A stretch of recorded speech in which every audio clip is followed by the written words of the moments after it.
Hola, ¿cómo están? Soy Odil. Quiero hacerles un breve resumen sobre el libro que les pedimos leyeran esta semana, que era No son micromachismos cotidianos, de Claudia de la Garza y Erendira Derbez.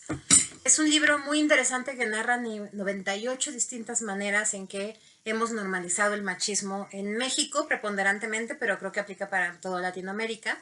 El concepto de micromachismo lo genera Bonino, un argentino, cuando habla sobre estas actitudes, y lo que este libro intenta poner en la mesa es que no son micro, ¿no? De hecho hay una frase donde dice, detienen desigualdades que son macro, ¿no? Y esa es la razón por la que ellas dicen que no son micromachismos, que debemos llamarlos así tal cual machismos.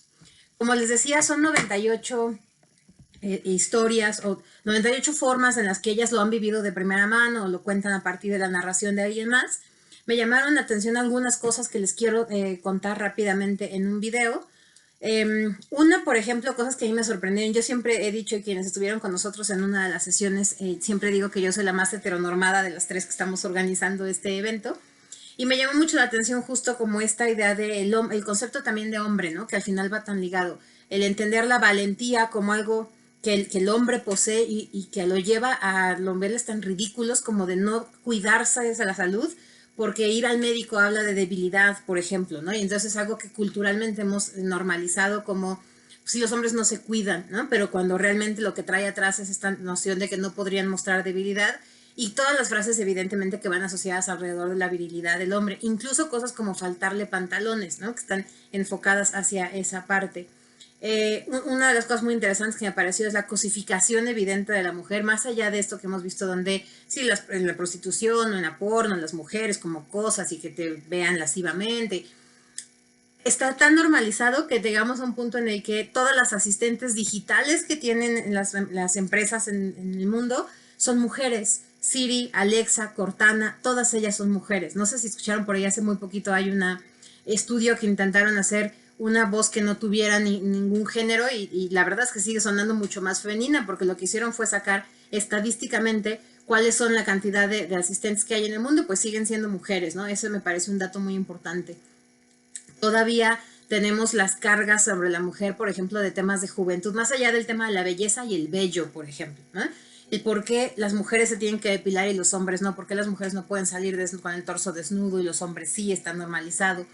Y además si es una cuestión personal o es un estándar de género que se ha impuesto, que sin duda el libro así lo manifiesta, es un estándar del género, tan es así que, por ejemplo, la mujer que envejece no es vista con la misma forma en que el hombre que envejece. Un hombre que envejece es un George Clooney que aparece en unas portadas. Una mujer que envejece es una Meryl Streep que conforme pasan los años ya empieza a aparecer en menos lugares, ¿no? Entonces esa lógica diferenciada de la edad en las mujeres, que además justo del otro lado es muy común y no sé si lo han vivido, pero por ejemplo el que si hay mujeres en un grupo de trabajo, en un grupo, sean consideradas las niñas, y de hecho así les dicen, ¿eh? Que vengan las niñas o pregúntale a las niñas, y cómo tenemos estos dos rangos de edad en la mujer muy marcados, ¿no? La censura en Instagram, por ejemplo, que está hecha para que la mujer no pueda mostrar su torso, pero el hombre sí. Incluso las palabras que vienen ya desde su origen etimológico de manera peyorativa, una de ellas es histeria. Y lo que te cuenta el libro es que histeria viene de la palabra útero, ¿no? Y fue una enfermedad denominada como tal para las mujeres durante muchos siglos.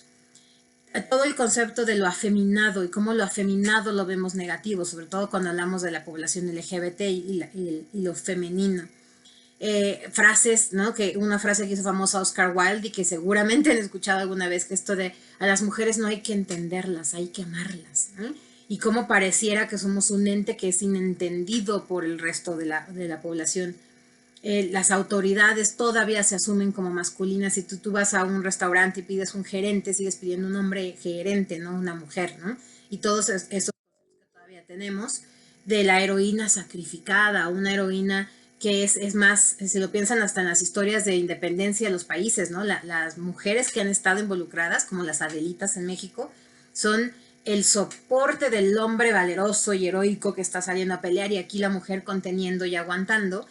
Y incluso en el caso de las superheroínas me llamó mucho la atención lo que menciona el libro, porque ciertamente los superpoderes de las mujeres suelen ser de corto plazo, no es como algo que se puedan mantener mucho tiempo, suelen ser con menos fuerza, suelen ser como mucho más emocionales, y eso me lleva a otro el tema emocional asociado a la mujer, ¿no? Entonces, por ejemplo, habla el libro de cómo cuando se evalúa a profesores, y es un estudio que está citado, cuando evalúan a los hombres, normalmente los evalúan en términos de su capacidad de dar clases, y en el caso de las mujeres, lo que evalúan muchas veces es la personalidad de la profesora. Y eso es algo muy, muy real. Yo lo vivo como profesora universitaria. Sin duda, muchos de los comentarios siguen siendo sobre tu personalidad, no tu capacidad dentro de la clase.